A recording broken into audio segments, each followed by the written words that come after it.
नमस्कार मित्रांनो, welcome back to our channel. तर आज बघूया आपण मार्केटमध्ये काय केलं आणि उद्या काय करणार आहोत. ठीक आहे. तर हा डेली टाईम फ्रेम आहे. सुरुवातीला डेली पासून आपण चालू करू म्हणजे कसं एक डायरेक्शन मार्केटमध्ये सेट होते. तर आपला व्ह्यू काय आहे, की हा बुलिश व्ह्यू आहे. गेले 3 दिवस झाला एकाच रेंजमध्ये. आज मॉर्निंगला होते त्याने बुलिश मूव्ह टाकला आणि त्यानंतर मग बऱ्यापैकी हे केलं.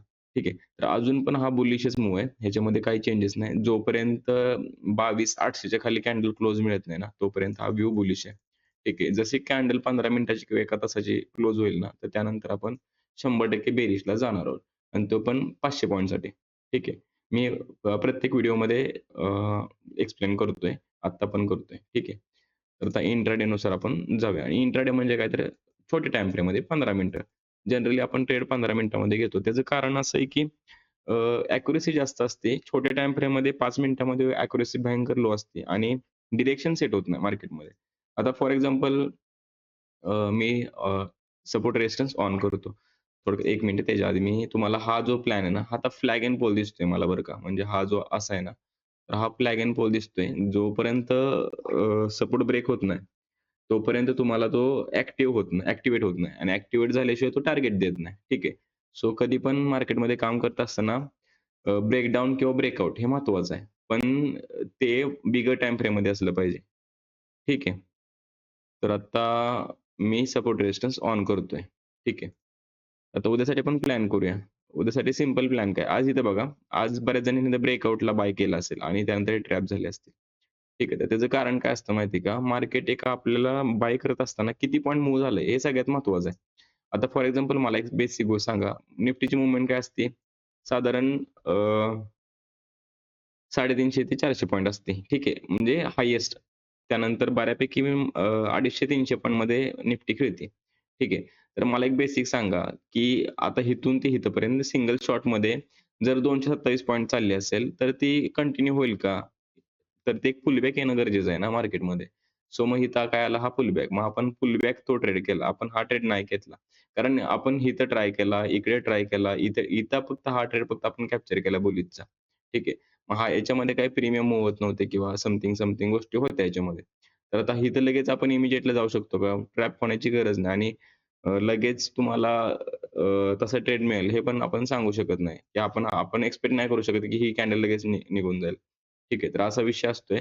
सो आपण हा ट्रेड नाही घेतला. आपण हा स्कॅल्प घेतला. त्यानंतर आपण वेट केला आणि फायनली आपण हा ट्रेड घेतला. आपण हा कॅप्चर केला. ठीक आहे. मग आता हे 2 ट्रेड घेण्यासाठी आपल्याला ह्या दिवसामध्ये आपण कुठले ट्रेड मिस केले? तर आपण हे ट्रेड मिस केले. पण हे जनरली कसे होत नाही. पण ठीक आहे, त्या त्या दिवशी झालं. एक रेंज मार्केटला मिळेल ना, तर मार्केट त्या रेंजमध्ये अडकून राहतं. आता ही पण करंटला सिच्युएशन काय आहे, की ह्या रेंजमध्ये मार्केट अडकूनच राहिलं. जोपर्यंत ही रेंज ब्रेक करत नाही, तोपर्यंत तुम्हाला टार्गेट मिळत नाही कुठल्याच. आता फॉर एक्झाम्पल इथं ब्रेकआउट झाला, पण तो सस्टेन झाला पाहिजे नाही. समजा ही कॅन्डल जर इथं झाली असती, सस्टेन झाली असती आणि त्यानंतर कंटिन्यूएशन मिळालं, तर कदाचित हे अपला मिळालं असतं. आपलं ओव्हरऑल टार्गेट काय आहे? तर आपलं ओव्हरऑल टार्गेट जे आहे ना अपसाइडचं, तर हे पहिलं टार्गेट हे आहे. हे टार्गेट जोपर्यंत येत नाही, तोपर्यंत आपण पुढचा व्ह्यू आपण सेट करत नाही. ठीक आहे. हे टार्गेट यायच्या आधीच जर ब्रेकडाउन जर झालं, तर मग आपण सेलला पण जाणार आहे. पण ज्यावेळेस बॉटमला मिळेल, त्यावेळेस आपण तिथे बाय पण नक्की करणार आहे. कारण हे टार्गेट पेंडिंग आहे. तर असा विषय आहे. तर ठीक आहे. हे झालं एक्सप्लेनेशन आजच्या व्ह्यूचं. उद्यासाठी आपण काय प्लॅन करूया ते ठरवूया. उद्या उद्या सेम सिच्युएशन आहे. ह्या रेंजमध्ये असं काही मार्केट मूव्हमेंट नसणार आहे. आज एफ-ओ-एम-सी डेटा आहे. सो बऱ्यापैकी आजच्या दिवशी बऱ्यापैकी मार्केट साइडवेज ठेवतात. पण आज काय नव्हतं ठेवलं. त्याचं कारण काय होतं तर गेले 2 दिवस झालं साइडवेज होतं मार्केट. मग आजच्या दिवशी व्हॉलॅटिलिटी अ, जर पुढे ट्रेंडिंग ठेवायचं असेल, तर आज व्हॉलॅटिलिटी करणं गरजेचं होतं. ठीक आहे.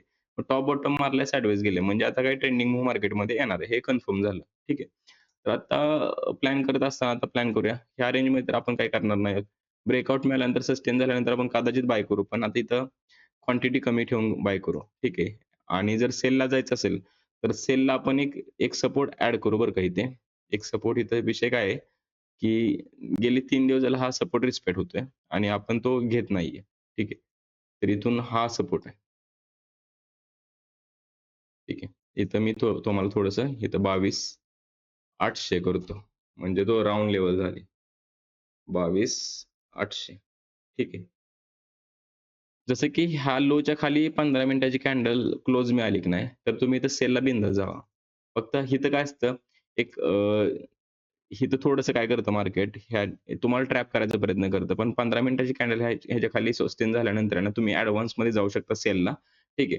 त्यानंतर ह्याच्या खाली नंतर क्वांटिटी नक्की वाढवू शकता आणि टार्गेट आपलं भयंकर मोठं आहे. त्या हिशोबाने तुम्ही इकडे ट्रेड करू शकता. सेल साइडचा. बाय साइडला काय विषय आहे, बाय साइडला तुम्हाला पुन्हा ह्याच्यावरती सस्टेन मिळालं. ऑलरेडी दोनदा वेळा ब्रेकआउट झाला. आता थर्ड टाईम जर ब्रेकआउट जर झाला, तर हा टार्गेट देणार आहे. ठीक आहे. पण तो कधी देतोय त्याचा प्लॅन व्यवस्थित करा. कारण त्या टायमिंगला जी काही मूव्हमेंट असेल, प्रीमियम डुकी म्हणा, विक्सची प्राईस काय आहे म्हणा, ते सगळं तुम्हाला चेक करावं लागेल. ठीक आहे. तर असा प्लॅन आहे, आपले 2 प्लॅन आहेत, जे की इकडं वरती बुलिशला हा एक बुलिशचा प्लॅन आहे, हा एक बेरीजचा प्लॅन आहे आणि हा साइडवेज आहे. इथं आपण स्कॅल्प करू मॅक्सिमम. ठीक आहे. आणि ट्रेंडिंग मूव्ह जर मिळाला, तर मी तो ग्रुपवरती आपल्या अपडेट करेन. आपल्या ग्रुपला जॉइन होण्यासाठी डिस्क्रिप्शनमध्ये लिंक आहे. त्या डिस्क्रिप्शनच्या लिंकमधून तुम्ही जॉइन व्हा आणि आपल्या चॅनलला लाईक, शेअर आणि सबस्क्राईब करा. बरेच जण लोकं व्हिडिओ बघतात, पण लाईक, शेअर आणि सबस्क्राईब करत नाहीयेत. ठीक आहे. तुम्हाला जर ह्यातनं बऱ्यापैकी चांगलं नॉलेज मिळत असेल, तर बिनधास्त लाईक करा. नवीन-नवीन गोष्टी शिकायच्या असतील, तर नक्कीच लाईक करा. ठीक आहे. तर अशा तऱ्हेने आजचा व्हिडिओ एवढाच आहे आणि थँक यू.